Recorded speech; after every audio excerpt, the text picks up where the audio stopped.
를 선임하는 절차가 남습니다. 그거를 우리는 기관 구성 절차라고 이야기하죠. 그래서 기관 구성 절차가 이루어지게 되면 거기서 이제 기관에서 선임된 이사 감사가 회사의 설립 경과를 전부 조사를 하게 됩니다. 조사를 해서 이제 발기 설립 같은 경우는 이제 발기인이라든가 이런 것에 보고를 하게 되고, 검사인이 아울러서 피언트 설립사라든가 이런 여러 가지의 설립 경과를 조사를 해서 법원에 보고를 하게 되고, 그래서 법원이 일정한 사항에 대해서 불합리한 점이 있을 때는 변경을 하도록 하고 있습니다.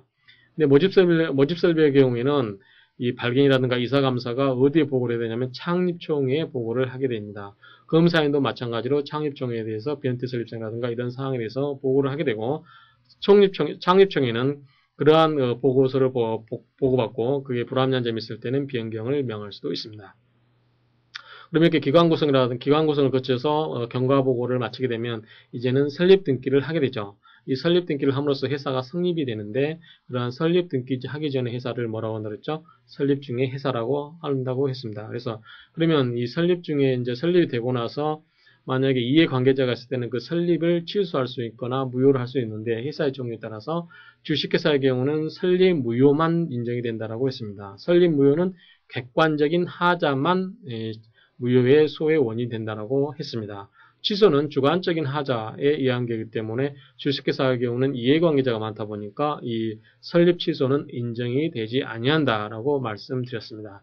그래서 이게 이제 설립 무효가 세개되고, 그 다음에 추후에 이제 보니까 회사 설립에 있어서 여러 가지 관여한 사람이 있습니다. 그래서 관여한 사람들이 자본에 관한 원칙을 중요하게 깨뜨렸다든지 해하게 됐을 경우에 그 사람들로 하여금 실질적으로 자본의 충식을 기하할 수 있도록 일정한 책임을 부여하고 있는데, 그러한 책임을 설립 관여자의 책임이다, 이렇게 말씀드릴 수 있습니다. 그래서 이러한 상황으로 가게 되는데, 저번 시간까지는 이제는 설립 절차 중에서 출자 이행 절차까지 했습니다. 그래서 이번에는 이제 기관 구성 절차를 하게 되겠습니다. 그래서 설립 경과 조사, 설립 등기, 그 다음에 설립 하자 및 책임에 대해서 살펴보도록 하겠습니다. 자, 기관 구성은, 발기 설립의 경우에는 이 발기인의 의결권의 과반수로서 이사와 감사를 선임한다고 말씀드렸습니다. 의결권은 한 주당 한 개고요. 그 다음에 발기인은 그 의사록을 작성해서 의사의 경과와 결과를 기재하고 기명란에 또 서명해야 된다. 그럴 때 이 이사 감사는 감독기관의 역할을 수행한다. 왜 그런 거 아니? 우리가 주주총회에서 이사는 업무를 집행하게 되고, 감사는 감독하는 기관입니다. 그런데 이 회사의 설립 단계에 있어서의 이사 감사는 그 사항을 조사를 해서 발기인에게 보고하도록 하고 있습니다. 그래서 이런 경우는 감독기관의 역할을 하는 거죠. 그래서 발기인이 주식회사 설립함에 있어서 제대로 평가를 했는지, 주금액을 제대로 납입했는지, 그러한 것에서 하는 거죠. 자, 모집 설립의 경우에는 인수된 주식 총수의 과반수에 해당되는 다수에 의해서 이사와 감사를 선임합니다. 그 다음에 발기인이 소집한 창립총회에서 출석한 인수인의 의결권의 3분의 2 이상으로서 하게 되고요. 그 다음에 선임된 이사들은 정관에 달리 정한 바가 없으면 이사에 이르러서 회사의 대표이사를 선임을 하게 됩니다. 그래서 이제 설립 단계에서는 이런 감독기관으로서 역할을 하게 되지만, 회사가 설립되고 나서는 이제 업무집행기관으로 바뀐다고 할 수 있겠습니다. 자, 이사감사의 조사 및 보고 업무입니다.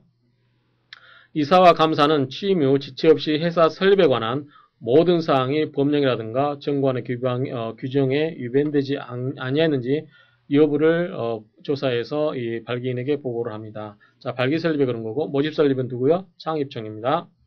이사 감사 중에 발기인이었던 자, 현물 출자자 또는 회사 성립 후 양수할 재산의 계약 당사자는 이 조사 보고에 참석을 할 수가 없습니다. 그 다음에 이사의 감사 전원이 해당되는 경우 이사는 공증인으로 하여금 조사 보고를 하게 해야 합니다. 그 다음에 검사인의 변태 설립 사항을 조사해서 법원에 보고를 하도록 하고 있습니다. 그래서 변태 설립 사항은 뭐가 있다고 했죠? 발기인이 받을 특별이익, 첫 번째, 두 번째 현물 출자, 세 번째 재산 인수, 네 번째가 회사가 부담할 설립 비용 및 발기인이 받을 보수액.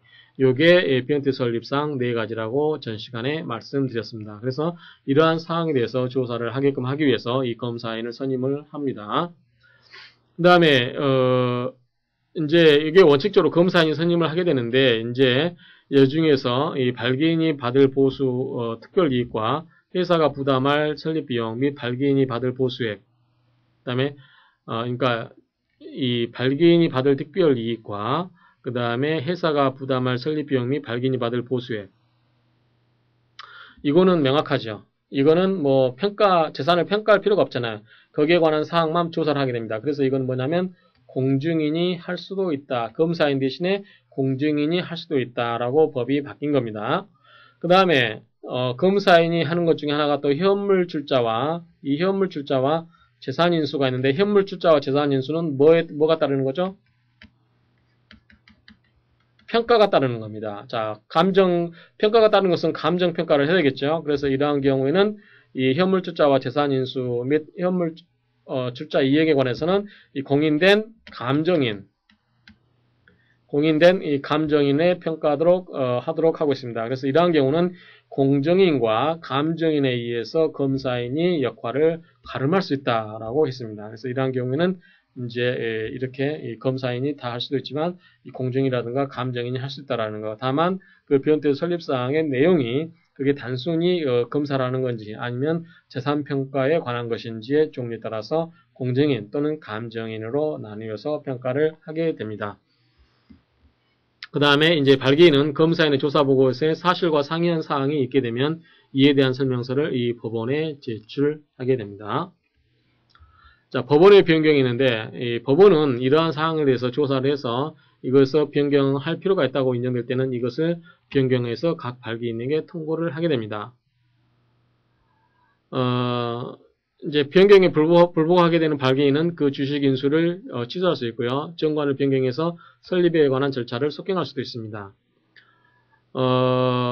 만약에 2주 내에 그 발기인이 특별하게 취소를 하지 않느냐 이때는 통고된 바에 따라서 정관이 변경된 것으로 간수합니다. 그래서 이제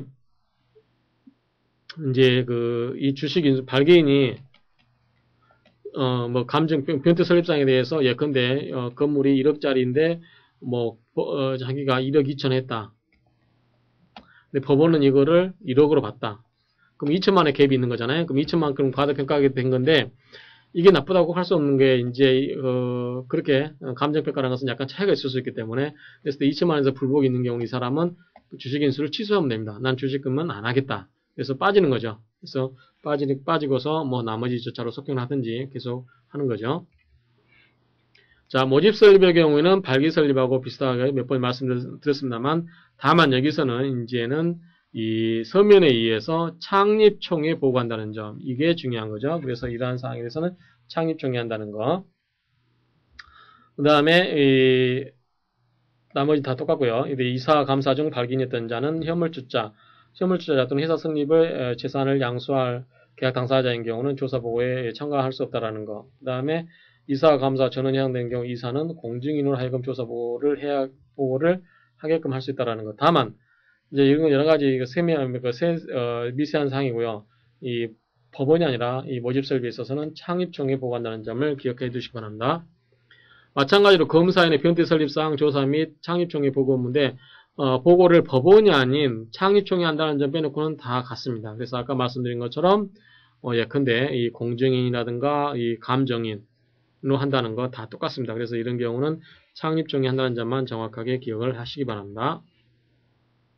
마찬가지로 아까는 이 발기 설립의 경우는 법원이 그런 사항을 변경을 했습니다만 창립총회의 경우에는 이 모집 설립의 경우에는 창립총회가 이러한 사항에 대해서 변경을 할 수 있고 그 다음에 여기에 불복하는 발기인은 주식을 인수를 취소가 가능하고 마찬가지로 거기에 대해서 2주 내에 불복을 하지 않으면 통고된 바에 따라서 이 주식을 청약한 걸로 봅니다. 그 다음에 설립등기인데요. 자, 설립등기는 마찬가지로 등기기간은 발기 설립이나 모집 설립이나 전부 본점에서 2주 마찬가지로 2주 이런 경우는 똑같습니다. 그래서 이런 경우는 이 법원의 모집 발기 설립에는 법원의 변경사항 그 다음에 모집 설립에는 창립총회 종결로 또는 창립총회에 의한 변태 설립 변경 후에 2주 내에 이 설립 등기를 하의한다는 점을 알아두시기 바랍니다. 기간은 둘 다 2주입니다. 그 다음에 설립 등기 사항도 여러 가지가 있는데 15가지가 이렇게 규정이 되어 있습니다만 이 사항은 여러분들이 정관의 기재사항에서 연장선상으로 보시면 됩니다. 그래서 그러한 경우인데 이거는 하나하나 여러분들이 해당 사항을 읽어보시면 되겠습니다. 그래서 근데 뭐 목적, 상호, 회사 이건 전부 아까 정관의 기재사항이었죠. 자본금액도 마찬가지고 발행주 총수, 뭐 양도에 관한 이건 없었지만 양도에 관한 승인을 얻을 경우 뭐 여러 가지 주식 내 선택권, 지점의 소재지.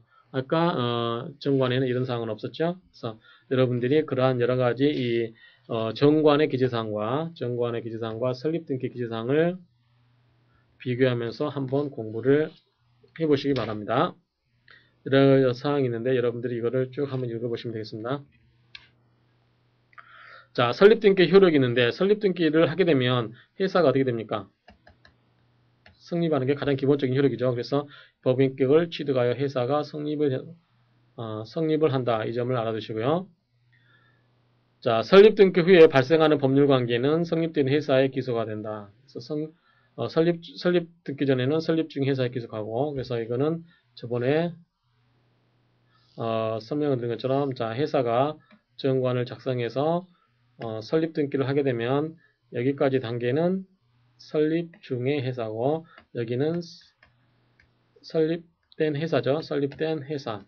그래서 이 단계에 있어서의 법률 관계는 설립 중 회사에 기속되고 이 단계에 있어서는 설립된 회사에 기속되고 이때 권리는 다시 설립 회사로 이전이 된다라고 이해하시면 됩니다. 그래서 설립 후에 발생하는 법률 관계는 당연히 설립 회사에 기속되는 거고 성립된 등기 전에는 설립 중 회사에 기속이 됩니다. 그래서 설립 중 회사, 발견조합의 회사는 자, 성립된 회사로 이전이 된과 동시에 회사인 됩니다.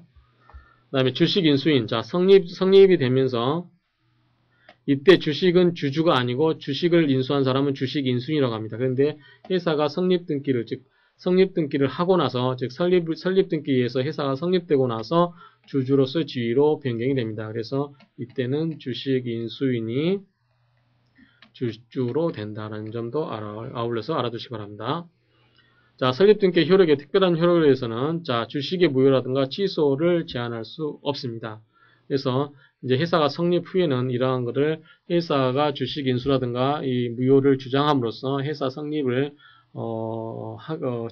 취소나 무효를 하게 인정해 준 경우, 그러한 경우는 굉장히 이제 다수 이해관계자가 얽혀있기 때문에 특별한 사유가 없으면 그러한 경우는 원칙적으로 주식 인수 취소를 못하도록 하고 있습니다.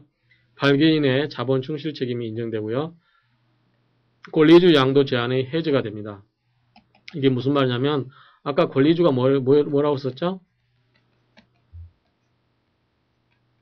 권리주라고 하는 것은 회사가 이 주식 인수인이 주금액을 납입하면 주주를 인수할 권리를 갖는 권리주라고 그랬습니다. 그래서 회사가 성립이 되면서, 즉 설립등기에서 회사가 성립이 되면서 주식 인수인이 주주로 바뀐다고 그랬죠.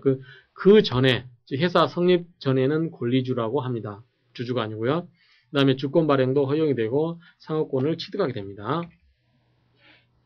자, 설립하자는 설립 무효의 소만 인정되고 취소의 소는 인정이 됩니까? 안 됩니까? 취소는 안 된다라고 말씀드렸습니다.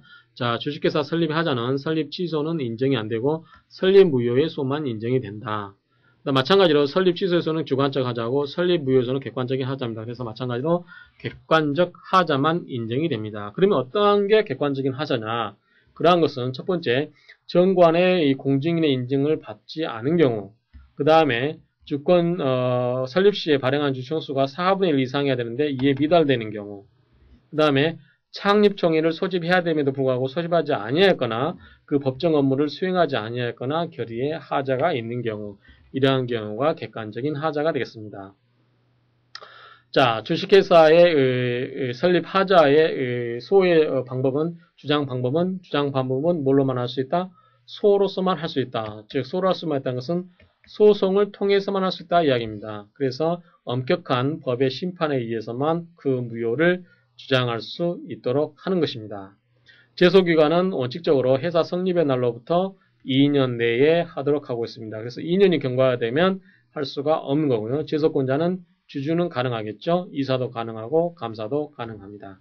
피고는 회사가 되고 있죠. 그 다음에 기타 나머지 절차라든 건 한명회사와 동일하다고 생각하시면 됩니다. 그래서 본점 소재지 지방법원에 전속이 된다든지 그 다음에 소가 여러 개 제기된 경우에 병합해서 심리할 수 있다든지 그러한 소 제기가 되면 공고를 해야 된다든지 하는 것은 한명회사의 경우와 동일하다고 생각하시면 됩니다. 자, 판결의 효과는 회사법 총칙에서 이러한 경우에 몇 번에 거듭해서 말씀드렸습니다. 자, 이거 두 가지로 나누겠는데, 자, 원고가 승소하는 경우. 자, 원고가 승소한다는 것은 뭐냐면, 회사가 성립되지 않았다라고 주장하는, 회사 설립의 무효를 주장하는 사람이 이겼을 경우에 어떠냐 이거죠. 반대로 패소는 이러한 사람이 패소한 경우라고 말씀드릴 수 있는데, 먼저 원고 승소. 원고 승소라는 것은 회사가 설립이 무효다라고 주장하는 사람이 법원의 판결에 의해서 무효가 되면 어떤 결과가 생기냐면 자, 그 효력은 당사자 이외의 제3자에게도 미친다. 이게 바로 대세적 효력입니다. 대세라고 하는 것은 세상에 대해서 대세적이란 말이죠. 그래서 세상이라는 것은 제3자를 의미하는 거죠. 그래서 제3자에 대해서도 주장할 수 있다. 그래서 회사의 무효를 가지고 제3자에 대해서도 주장할 수 있다. 그런 말이고요. 판결이 소급하지 않으므로 판결 확정 전에 생긴 회사와 사원 그리고 및 제3자 간의 권리 의무에 영향을 미치지 않는다. 소급이 불소급된다. 불소급표가 인정이 된다라는 점입니다. 그 다음에 판결이 확정되게 되면 본점과 지점의 소재지에서는 등기를 해야만 됩니다. 근데 이렇게 회사 설립이 무효라고 주장했던 사람이 패소를 하게 되면 어떠냐? 그럼 회사는 계속해서 유효한 거죠. 회사의 설립이 계속 유효해서 전속하는 경우에 해당됩니다. 그런 경우는 상법이 적용되지 않고 당사자 간에만 소속이 미친다. 즉 회사와 이 회사 무효 설립의 회사 설립의 무효소를 주장했던 소송 제기자와 회사 간에만 효력이 미치기 때문에 제3자에는 영향이 없죠. 그렇기 때문에 그 제3자간은 미치지 않는데 그 3자가 회사를 골탕 먹이기 위해서 악의로 소송을 지겠다. 그러한 경우에는 회사에 대해서 손해를 배상할 책임을 집니다. 마찬가지로 제3자 다른 사람이 그러면 다른 사유로 회사의 설립 무효를 주장할 수 있을 때는 역시 제3자도 다시 회사에 대해서 소송을 제기할 수 있습니다. 자, 한명회사와의 다른 점은 방금 말씀드린 것처럼 이 주관적 하자로 일하는 것이 인정되지 않기 때문에 취소의 소가 있을 수 없고, 그 다음에 회사의 계속제도라고 하는 것은 그 문제된 사원이 있는 경우에 그 문제된 사원을 배제하고서 나머지 사원만으로 회사의 계속을 하는 제도입니다. 따라서 문제된 사원이 그러한 취지를 인정하지 않기 때문에 주식회사의 경우는 그러한 경우에는 회사의 계속제도라는 게 없다라는 점도 특이한 점입니다. 그래서 한명회사와 다른 점은 이러한 점이 있다라는 점을 아울러서 이해해 주시기 바랍니다. 자, 사후 설립이 있는데 이 사후 설립이라는 것은 변태 설립사항 설명 중에 제가 현물출자, 재산인수, 그다음에 사후 설립 이거를 비교하면서 저번 시간에 제가 설명을 드렸습니다. 그래서 현물출자와 재산인수라고 하는 것은 변태 설립사항으로서 겸사인의 검사를 받도록 하는데 사후 설립이라고 하는 것은 뭐냐면 회사가 성립 후 2년 내에 그 성립 전부터 존재하는 재산으로서 영업을 위하여 계속하여 사용해야 할 것을 자본의 100분의 5 이상에 해당되는 100분의 5 이상에 해당되는 대가로 취득하는 계약을 사후 설립이라고 합니다. 그래서 이러한 거를 해야 되고 전 시간에 말씀드렸다시피 사후 설립에 관한 계약을 체결할 때는 주주총회의 특별 결의를 얻도록 하고 있습니다. 이것은 현물출자라든가 재산인수에 관한 엄격한 통제를 피하기 위한 수단으로 이용되기 때문에 규제를 하는 겁니다. 그래서 이 회사가 성립 전부터 계속 존재하는 영업용 재산을 이제 다시 회사가 성립한 후 2년 내에 자본금의 100분의 5 이상에 해당되는 금액으로 대가를 취득하는 경우, 그러한 경우는 주주총회의 특별 결의를 얻어서 승인을 받도록 하고 있는 겁니다. 자, 회사가 이제 성립하는 경우에 이제 각 설립 관여자의 책임을 보게 되는데, 자, 발기인은 어떠한 책임인가? 발기인에 대해서 한번 보도록 하겠습니다. 회사가 성립했다. 그러면은 가장 중요한 거는 자본 충실의 책임이죠. 그래서 주식 인수담보 책임. 무슨 소리냐면 발기 설립의 경우에 회사의 발기인이 자, 발기 설립의 경우에는 회사의 발기 설립의 경우는 발기인이 전부 주식을 납입한다고 그랬습니다. 그래서 발기인 A, B, C, D, E가 있는데 만약에 자본금이 5천만 원이다. 그러면 A, B, C, D가 어떻게 배분하든 상관없습니다. 이 모든 사람이 5천만 원 주식을 전부 인수해야 될 의무를 갖는 겁니다. 그래서 A가 2천, B가 1,000, 1,000, 500, 500 이렇게 하든 그건 상관이 없는데 어찌됐든 이 주식을 전부 인수를 해야 되는 거고 그 다음에 납입담보 책임이라는 것은 주식을 이렇게 인수한 만큼에 비례해서 그에 상당하는 금액을 돈을 납부를 해라 이겁니다. 실제로 돈을 납입하라는 거죠. 그래서 회사가 설립 시에 이 발행한 주식으로서 회사 성립 후에 아직 인수되지 아니한 주식이 있을 때는 이때는 발기인이 공동으로 주식을 인수한 것으로 본다. 그렇다고 이제 이건 뭐냐면 나중에 한 사람이 빵꾸를 냈을 때 실제로 납입을 하지 아니했을 때 그러한 경우에는 이 나머지 인수인이 주식을 인수를 해라. 그게 인수담보 책임이고요. 그 다음에 납입을 완료하지 아니한 경우는 그때는 연대에서 납입을 해야 됩니다. 이런 경우에는 납입담보 책임이 됩니다. 그래서 이 인수담보 책임이라든가 납입담보 책임은 무엇에 관한 원칙이다? 자본 충실을 기하는 원칙이다. 그래서 자본에 관한 원칙이기 때문에 양보가 불가능하다, 가능하다, 불가능하다. 따라서 이것은 무과실 책임입니다. 무과실 책임으로서 총주주의 동의로도 면제를 할 수가 없습니다. 그 다음에 손해배상 책임은 이제 발기인이 회사 설립에 관해서 임무를 해태한 때, 즉 과실이 있는 때 이런 경우에 대해서 발기인은 회사에 대해서 연대해서 이 손해를 배상할 책임이 있는 겁니다. 자, 발기인의 책임은 이러한 책임은 총주주의 동의에서 면제가 가능합니다. 그 다음에 발기인의 손해배상 책임은 소수주주에 의한 대피소송에 의해서도 추궁될 수 있습니다. 그래서 대피소송은 여러분들이 나중에 소수주권에서 자세히 배우겠지만 저번에 간략하게 말씀드린 바가 있습니다. 자, 회사가 성립한 경우에 발기인은 제3자에 대해서 책임도 지는데 이때는 발기인이 악의 또는 중대한 과실인 경우에 그 임무를 해태하여 제3자에 대해서 손해를 끼친 경우는 이때도 연대에서 손해를 배상하도록 하고 있습니다. 그리고 이사의 제3자에 대한 책임에 있어서 손해 및 제3자의 범위와 동일하고 제3자에 대한 책임은 총주주의 동의로도 면제되지 않는다. 이건 무슨 말이냐면 자, 회사에 대해서 책임은 총주주로서 면제가 가능하다고 했습니다. 근데 회사와 이 발기인 간의 관계는 내부 관계입니다. 따라서 회사의 주주가 인정해지는 경우는 책임을 면제해줘도 문제가 안 되죠. 다만 이사와 발기인과 제3자는 별개입니다. 그래서 회사가 이렇게 있지만 발기인이 있고 제3자가 이렇게 있을 때 발기인과 제3자 간에 있어서 이게 손해가 발생해서 손해배상 청구할 때는 이 발기인이 이 회사에 대해서 책임을 이 주주가 면제시켜줄 건 가능하겠죠. 왜냐하면 자기 이해관계가 걸렸기 때문에. 그렇지만 이 주주는 제3자와의 관계는 아무 관계가 없는 겁니다. 그래서 이런 경우는 주주가 이 제3자로부터의 발기인의 책임을 면제해 줄 수 있다고 하면 이 제3자의 권리가 당연히 침해되는 거죠. 그래서 이것은 이론상 맞지 않기 때문에 이런 경우는 면제되지 않는다고 하는데 이거는 당연한 이야기죠. 그 다음에 회사가 이제 성립되지 못했습니다. 이런 경우는 어떡하냐. 발기인이 과실 유무에 관계없이 그 설립에 관한 행위에 대해서 연대에서 책임을 집니다. 그래서 회사를 설립하고 했는데 발기인이 회사를 설립하기 위해서 애를 쓰고 비용도 지불했습니다. 근데 회사가 성립되지 못했습니다. 그러면 그 비용은 어떡하냐. 발기인이 부담하겠죠. 그래서 이때 이제 발기인이 책임을 부담한다는 점. 이때 이제 이렇게 일단은 기본적으로 이 발기인이 책임을 부담한다는 점을 이해하시기 바랍니다. 검사인의 책임. 자, 검사인은 어떤 책임이 있었죠? 검사인은 어떤 역할을 했었죠? 자, 설립 경과를 보고를 해서 법원이라든가 창립청에 보고를 하고 있습니다. 그런데 이런 사람들이 악이라든가 중대한 과실로 인해서 임무를 해태해서 회사나 제3자에게 손해를 끼쳤을 경우는 역시 배상할 책임이 있는 겁니다. 다만 이제 법원이 선임한 경우는 법원이 선임한 검사인의 손해배상 책임은 회사에 대한 책임의 경우에도 악의 또는 중대한 과실이 있는 경우에만 발생한다. 그래서 발기인이라든가 이사감사 회사에 대한 책임과는 약간 다릅니다.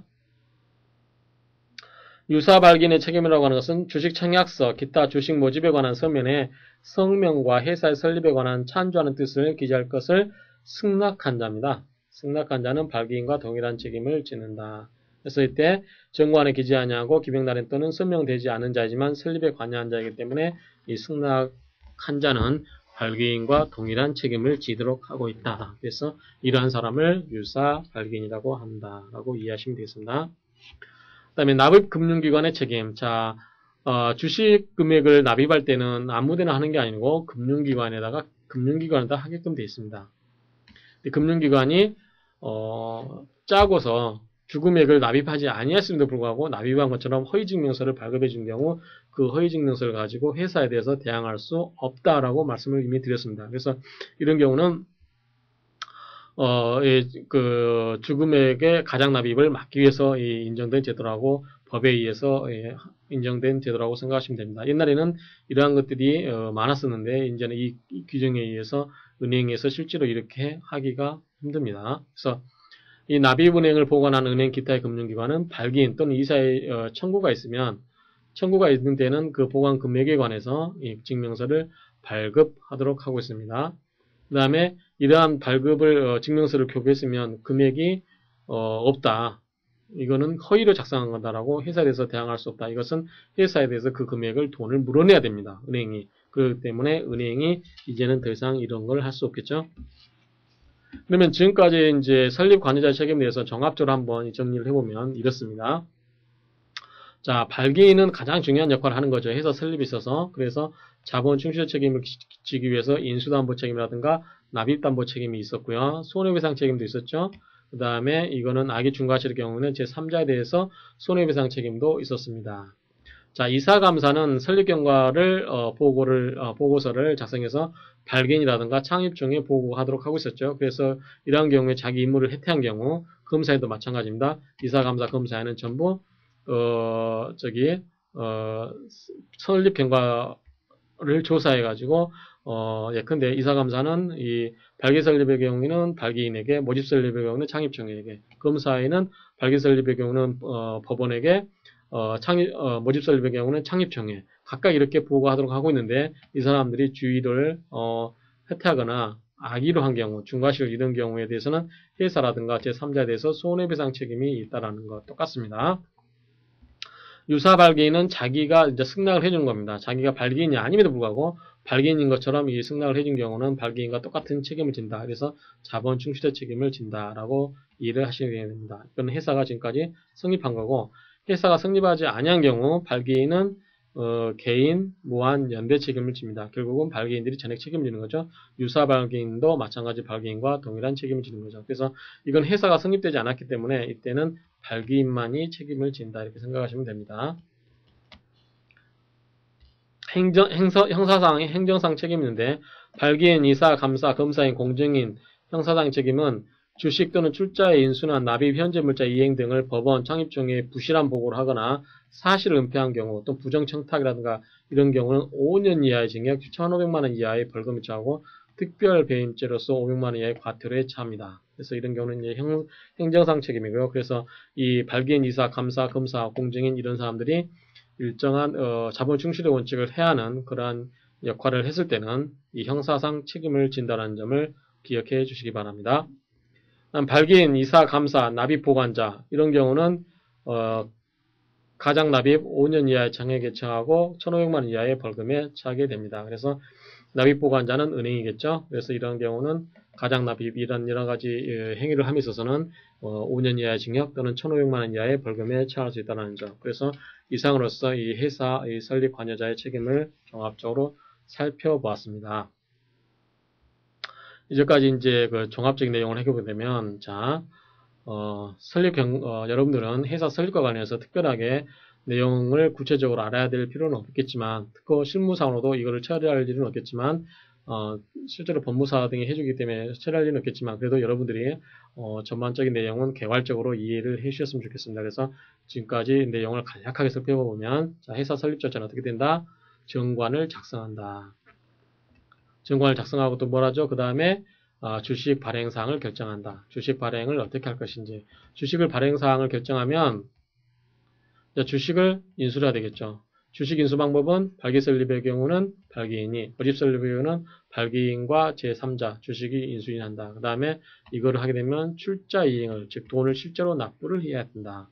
그 다음에 출자 이행을 한 다음에 이제 뭘 하게 되죠? 그 회사를 이제 그 운영할 사람 또는 그러한 사람을 뽑게 되는데 이거를 기관 구성 절차라고 한다. 기관 구성 절차는 이사 감사를 선임하게 되는데 이사 감사는 여기서는 감독기관의 역할을 하고 있다라는 점을 이해해 주시고요. 이사 기관 구성을 하게 된 다음에 이제 이거를 이제 그 이러한 사람들이 이사 감사 등이 선임된 사람들이 설립 경과를 조사하겠죠. 설립 경과를 조사 및 보고를 하게 됩니다. 그래서 여러 가지 발기 설립이냐 모집 설립에 따라서 이제 달라가지고 창립총회냐 아니면은 발기이냐 또는 검사인이 법원에 하느냐 창립에 하느냐 이런 사항이 있습니다. 이런 보고 사항을 하게 되고 이제 설립 경과전을 함으로써 등기를 함으로써 회사가 성립이 된다. 그래서 성립이 되고 회사의 주식회사의 설립은 등기함으로써 회사의 설립 등기를 함으로써 회사가 성립되고 그 다음에 회사 설립 무효는 소송으로서만 무효의 소만 주장할 수 있다. 즉 객관적 하자의 경우에만 인정이 된다라고 인정이 됐고요. 그 다음에 주식회사에 있어서 가장 중요한 게 자본에 관한 원칙이다 보니까 주식회사가 정관 작성에서부터 정관 설립 등기까지의 어떤 절차상의 자본 충실을 해야 하는 자가 있을 경우는 그러한 자에게 설립 관여자로서의 책임을 묻고 있다라는 거. 그래서 감독기관이라고 할 수 있는 이사라든가 감사, 검사인 이러한 사람에게도 이 자본 충실의 원칙을 기하기 위해서 설립 관여자로서의 책임을 부담하고 있다. 그래서 주식회사에서는 철저하게 자본에 관한 원칙이 중요하게 여겨진다라는 점을 아마 누누이 이해하실 수 있으실 겁니다. 그래서 이러한 점에 대해서 여러분들이 개괄적으로 이해를 해 주셨으면 좋겠습니다. 그래서 지금까지 주식회사의 설립 절차에 대해서 살펴봤습니다. 수고하셨습니다.